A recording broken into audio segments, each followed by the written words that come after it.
우리가 지난 주일에 살펴본 대로 솔로몬이 왕이 된 후에 제일 먼저 했던 일은 하나님 앞에 1000번제를 바친 일이었습니다. 왕이니까 당연히 소를 바쳤을 텐데 그 1000마리의 소를 한 마리 한 마리 그렇게 왕이 되자마자 하나님 앞에 바쳤습니다. 왕이 바치니까 조정의 모든 대신들이 함께 하지 않았겠습니까? 여러분, 우리는 이 사건을 참 잘 알고 있는데 하나님의 입장에서 한번 생각해 보십시오. 하늘에서 하나님께서 솔로몬이 1000번제를 바치는 그 장면을 보시고 어떤 마음을 가지셨을까요? 하나님이 이 솔로몬의 1000번제를 보고 너무너무 기쁘셔서 그날 밤 꿈에 솔로몬에게 나타나 주셨습니다. 그리고 솔로몬에게 이렇게 말씀을 하시죠. 자, 5절 말씀, 하나님의 말씀을 보십시오. 기브온에서 밤에 여호와께서 솔로몬의 꿈에 나타나시니라. 하나님이 이르시되 내가 내게 무엇을 줄꼬 너는 구하라. 자, 솔로몬의 대답이 6절부터 쭉 나오는데 솔로몬이 내가 너에게 무엇을 해줄꼬 하고 하나님이 물으셨을 때 바로 대답하지 않습니다. 6절부터 솔로몬의 대답을 잘 살펴보면 세 가지로 솔로몬이 하나님 앞에 말씀을 드리는데 이 세 가지가 우리가 인생을 살아갈 때 가장 중요한 하나님 앞에 기억해야 될 인생의 태도를 알려주고 있습니다. 하나님을 잘 믿는 성도라면 하나님 앞에 꼭 가져야 할 신앙인의 세 가지 삶의 태도가 무엇인가?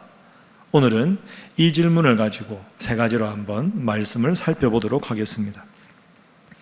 자, 솔로몬의 대답 중에서 첫 번째 취한 행동은 모든 주권이 하나님께 있습니다 하고 고백하는 일입니다. 6절부터 9절까지 계속해서 솔로몬은 하나님 저에게 이걸 해구 주십시오 라고 하나님 앞에 요구하기 전에 하나님 앞에 철저하게 자신의 삶에 대한 고백을 하고 있습니다. 한 절씩 살펴볼까요? 자, 6절 말씀 보십시오. 6절에 보면 솔로몬이 이르되 주의 종 내 아버지 다윗이 성실과 공의와 정직한 마음으로 주 앞에서 행하였습니다. 여러분 보십시오. 주라는 단어가 나옵니다. 이 6절부터 9절의 솔로몬의 고백에 제일 많이 나오는 단어가 하나님, 주라는 단어입니다. 내 아버지가 왕노릇을 잘 했습니다. 솔로몬이 이렇게 고백하지 않습니다. 주의 종 내 아버지 다윗입니다. 제 아버지가 훌륭한 나라를 이렇게 오랫동안 이룰 수 있었던 것은 제 아버지 다윗의 능력이 아니라 주님께서 종으로 제 아버지와 함께 하셨기 때문입니다. 멋진 고백이지요. 7절에도 이 고백이 연이어 이어집니다. 자, 7절에 보면 나의 하나님 여호와여 주께서 종으로 종의 아버지 다윗을 대신하여 왕이 되게 하셨습니다. 제 아버지가 잘 다스린 원인도 하나님께서 함께 하셨기 때문이고 제가 아버지 다윗을 이어서 왕이 된 것도 주님께서 이 솔로몬, 이 작은 종으로 하여금 왕위를 이어받게 하셨기 때문입니다. 모든 것이 주님의 뜻입니다. 주님의 은혜입니다. 이렇게 고백하는 거죠. 8절 보십시오. 8절에 보면 주님께서 택하신 백성, 제가 다스릴 백성 이렇게 말하지 않지요. 주님께서 택하신 이 이스라엘 백성. 9절에도 나옵니다. 9절 말씀에도 보면 누가 주의 이 많은 백성을 재판할 수 있겠습니까? 이 백성은 나의 백성이 아니라 내가 왕이기 때문에 나의 백성이 아니라 주님의 백성입니다. 이렇게 솔로몬이 고백을 합니다. 하나님이 두 번째로 또 얼마나 기쁘셨을까요? 1000번제를 바칠 때도 기뻤는데 이렇게 고백까지 하니 하나님이 얼마나 솔로몬 보고 기쁘셨을까? 그런 생각을 해봅니다. 오늘 우리도 이런 고백을 하면 하나님께서 우리를 기뻐하시지 않겠습니까?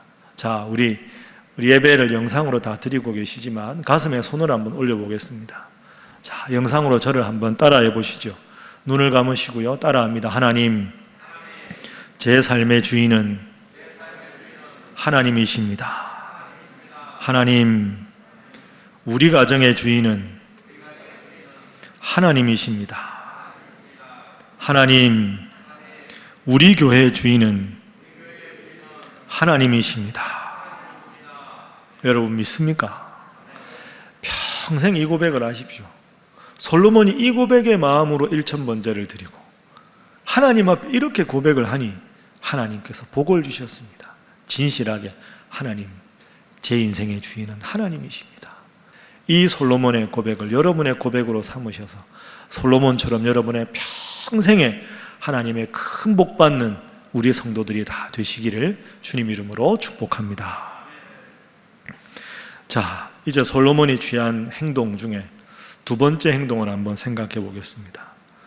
자, 솔로몬이 모든 것이 하나님의 뜻입니다, 은혜입니다 고백한 다음에 자신에 대해서는 이렇게 고백합니다. 따라합니다. 종은 작은 아이라.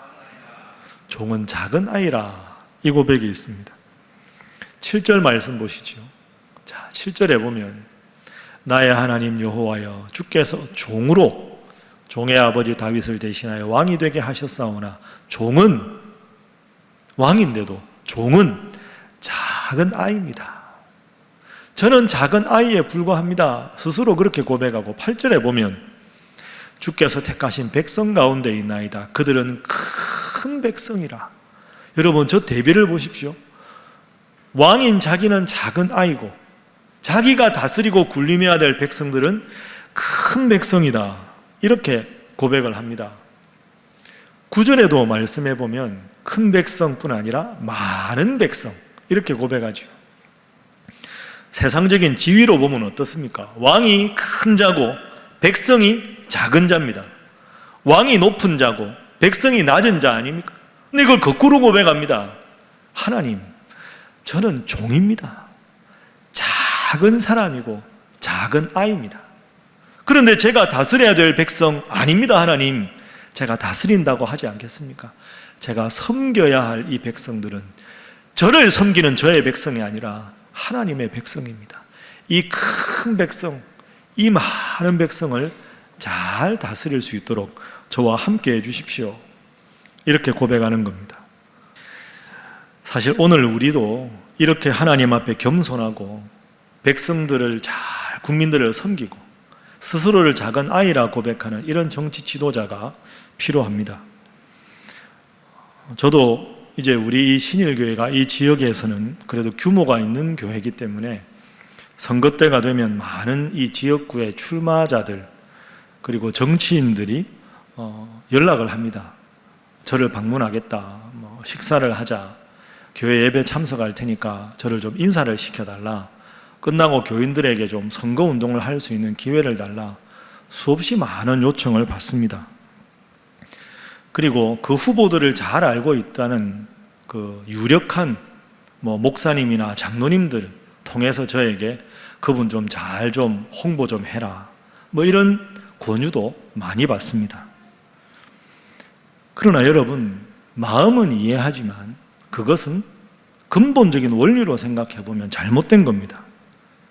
이 지역을 섬기려는 지역구인 정치가라면 평소에 잘해야죠. 지역의 현안들을 잘 살피고 목사에게 전화하는 게 중요한 게 아니라 이 지역의 현안들을 잘 살펴서 이 지역에 있는 지역구 주민들에게 참 저분 훌륭하다, 정말로 우리를 잘 섬긴다, 그런 인정을 받는 게 본질 아닙니까?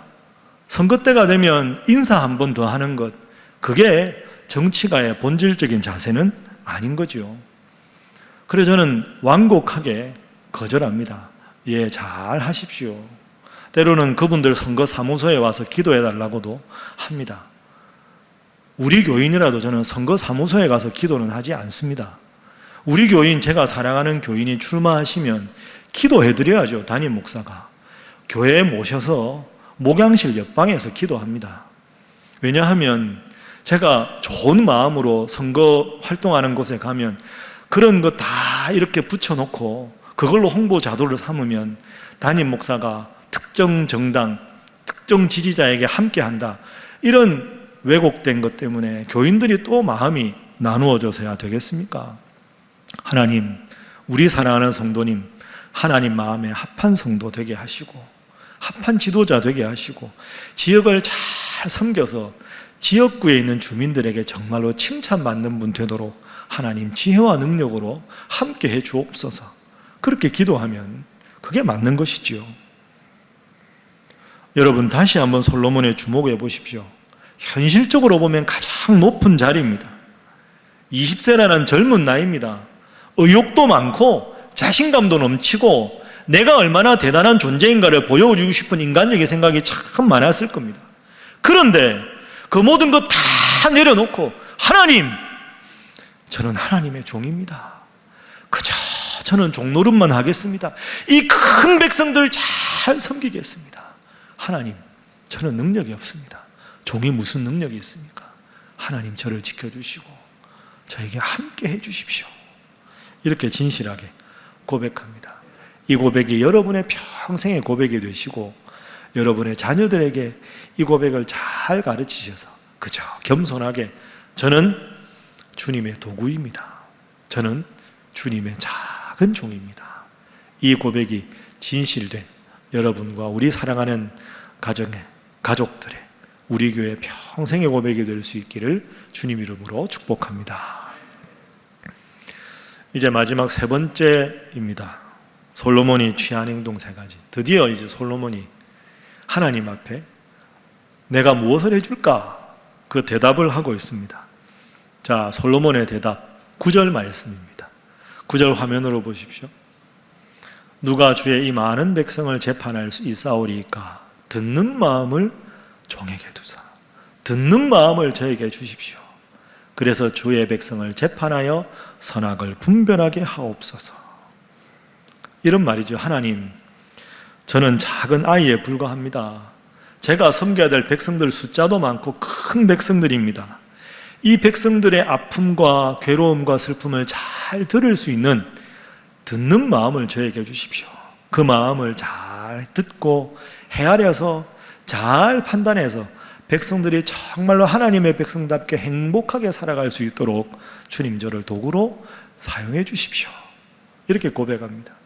하나님 이 고백을 탁 들으시고 아주 기쁘셨습니다. 야, 너를 위한 고백이 아니라, 너를 위한 요구가 아니라 이 나의 백성들을 위한 요구를 하다니 참 기쁘다. 하나님께서 기뻐하시면서 솔로몬에게 이렇게 말씀을 하셨습니다. 자, 10절과 11절에 하나님의 응답입니다. 솔로몬이 이것을 구하매 그 말씀이 주의 마음에 든지라. 하나님 마음에 쏙 들었습니다. 이에 하나님이 그에게 이르시되 내가 이것을 구하도다. 자기를 위하여 장수하기를 구하지 아니하며 부도 구하지 아니하며 자기의 원수의 생명을 멸하기도 구하지 아니하고 오직 송사를 듣고 분별하는 지혜를 구하였다. 지혜를 구하였으니 내가 기뻐한다. 그런데 여러분 이 부분에서 잘 한번 생각해 보십시오. 솔로몬은 지혜라는 단어를 하나님께 구하지 않았습니다. 듣는 마음을 주십시오 하고 구했는데 맥락상 연결되지만 하나님은 지혜를 구하였다. 그럼 듣는 마음이 지혜라는 뜻 아닙니까? 듣는 마음과 지혜가 어떻게 연결이 될까요? 여러분, 이게 우리가 인생을 살아가는데 아주 중요한 교훈이 숨어 있습니다. 지혜와 듣는 마음을 연결하기 위해서 우리가 이 구절을 꼭 기억해야 합니다. 잠언 8장 12절 말씀입니다. 여러분 이 구절 꼭 기억하시고요. 자, 화면 보시죠. 자, 우리 함께 한번 읽어봅니다. 시작. 나 지혜는 명철로 주소를 삼으며 지식과 근신을 찾아 얻나니. 아멘. 지혜는 이라는 주어 다음에 세 가지가 명사가 나옵니다. 명철로 주소를 삼는다. 그 다음에 지식과 근신. 이 세 가지가 나옵니까? 지혜는 뭡니까? 하나님께서 주시는 마음으로 그 행동, 품은 뜻대로 살아가는 게 지혜인데 지혜는 세 가지 요소가 있다는 겁니다. 명철과 지식과 근신. 명철이 뭘까요? 화면에 제가 설명을 해두었는데요. 명철은 영어로 프루던스입니다. 사려가 깊다 하는 뜻입니다. 원문으로 보면. 그러니까 지혜의 첫 번째 요소는 사려 깊은 겁니다. 뭔가 우리가 판단할 때 흥분을 했거나 즉흥적으로 그냥 임의로 빨리 결정하지 않고 충분히 사려 깊게 분별하는 태도가 명철입니다. 이게 지혜의 첫 번째 요소입니다. 두 번째는 지식입니다. 지식은 바르고 정확한 지식이죠.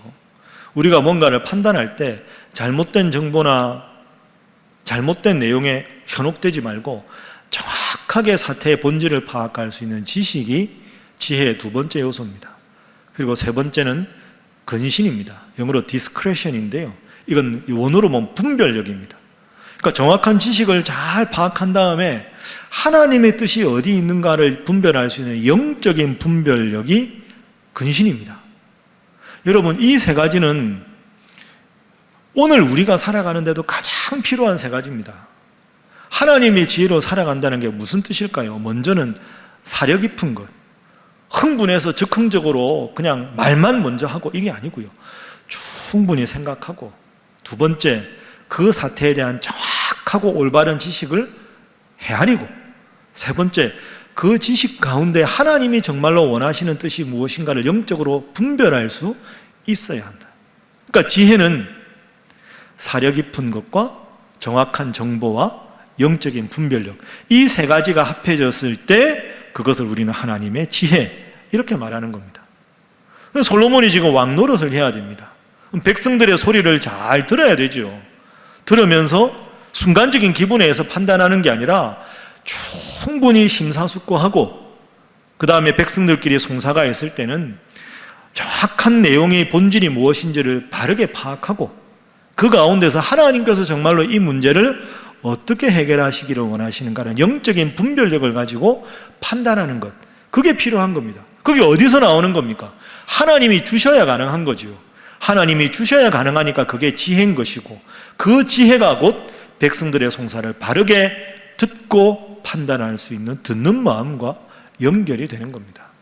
여러분도 인생 살아갈 때 이 세 가지 꼭 기억하십시오. 이 세 가지로 판단해야 우리가 이 세상에서 하나님 뜻대로 살아갈 수 있습니다. 세 가지 뭐라고요? 자, 화면에 제가 정리했습니다.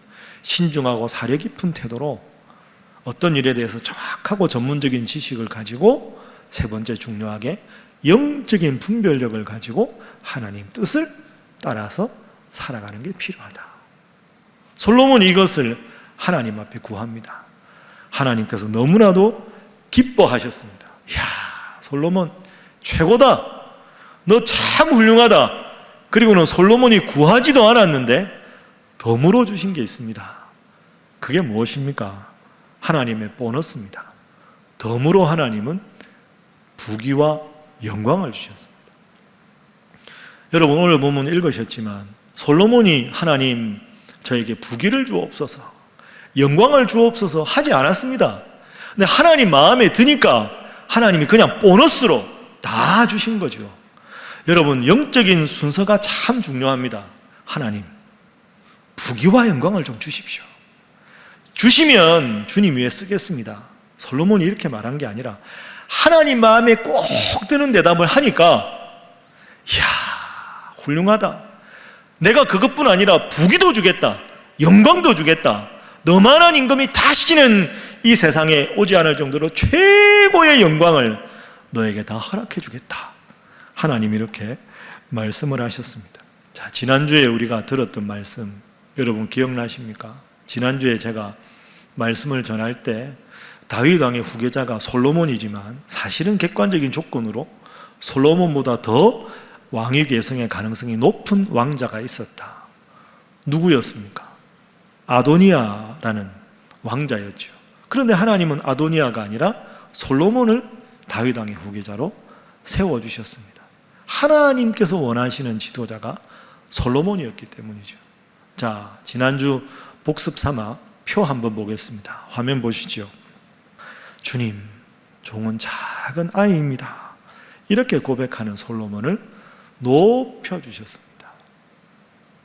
자, 하나님께서 원하시는 사람, 하나님께서 원하시는 지도자, 우리가 우리 자녀들을 위해서 하나님께서 원하시는 사람 되게 해달라고 기도할 때 우리가 2주간 살펴본 하나님께서 원하시는 사람, 결론적으로 딱 한 문장으로 정리할 수 있습니다. 여러분도 이렇게 기도하십시오. 하나님 앞에 예배 잘 드리고 솔로몬처럼 스스로를 낮추고 다른 사람들을 귀하게 여기는 사람 되게 해주십시오. 이 세 가지를 가장 잘한 사람이 바로 솔로몬이었습니다. 무엇보다 예배 잘 드리고 작은 아이라고 겸손하고 다른 사람들을 큰 사람이라고 높여주니 하나님은 구하지 않은 모든 부귀와 영광까지 다 솔로몬에게 허락해 주셨습니다. 제가 지도자에 대한 설교를 준비하고 요즘에 힘들 때 지도자들을 위해서 기도하면서 어느 날 새벽에 기도 끝나고 가만히 앉아서 차를 한잔 하다가 문득 이런 생각이 올라왔습니다. 이건 제 상상인데요. 기분 좋은 상상입니다. 한 후보자가 있습니다. 청문회 후보자로 딱 가서 이제 청문회를 하게 되는 겁니다. 여당이든 야당이든 송곳 같은 질문을 계속 해야 되는데 그 어떤 질문에도 이 후보자가 너무너무 정확하게 겸손하게 대답을 잘하는 겁니다. 한 번도 막힘이 없이 여당 청문위원이든 야당 청문위원이든 어떻게 이렇게 훌륭한 후보자가 있나 싶을 정도로 대단합니다. 그러니까 한 청문위원이 그 후보자에게 묻습니다. 아니, 후보자는 어떻게 이렇게 청렴결백하고 정직하게 살아왔습니까? 병역 문제, 위장 전입 문제, 세금 탈루 문제, 그 다음에 부동산 투기 문제, 논문 표절 문제 5개가 하나도 없습니다. 내가 이렇게 청문회 오래 해봤지만 후보자 같은 분은 처음입니다. 어떻게 이렇게 청렴결백하게 이렇게 참 훌륭한 삶을 살아오셨습니까? 후보자가 이렇게 대답하는 거죠. 아닙니다. 저는 그저 평범하게 그냥 성실하게 살아왔을 뿐입니다. 그런데 후보자는 너무너무 훌륭한 삶을 살았다니까요. 이런 삶을 살아온 비결이 무엇입니까? 청문위원이 도리어 그렇게 질문할 때 아닙니다. 저는 그냥 평범하게 살았습니다.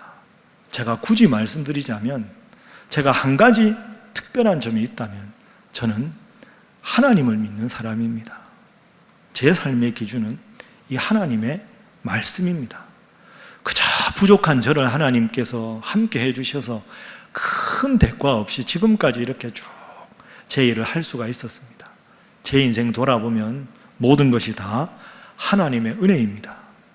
하나님께서 이 말씀의 기준을 두고 기도하면서 살아가라고, 그래서 그 말씀 따라서 하루하루 살아보니까 그래도 큰 대가가 없이 이렇게 살아온 것, 저는 그저 여기에 감사하고 살아가고 있습니다. 그리고 한 말씀만 더 드린다면, 참고로 저는 서울 중구에 있는 신일교회 성도입니다. 신일교회 성도라는 걸 늘 자랑스러워하고 하루하루 하나님 앞에 바르게 살아가고자 노력할 뿐입니다. 이렇게 청문회를 마치면 그 청문회 중계를 보는 국민들이 얼마나 기뻐할까. 여러분, 그런 후보자가 있다면 그 후보자의 그 청문회 모습이 하나님 앞에 얼마나 큰 영광이 되겠습니까? 그리고 그런 모습이 하나님을 믿는 사람의 믿음에 선한 영향력 아니겠습니까?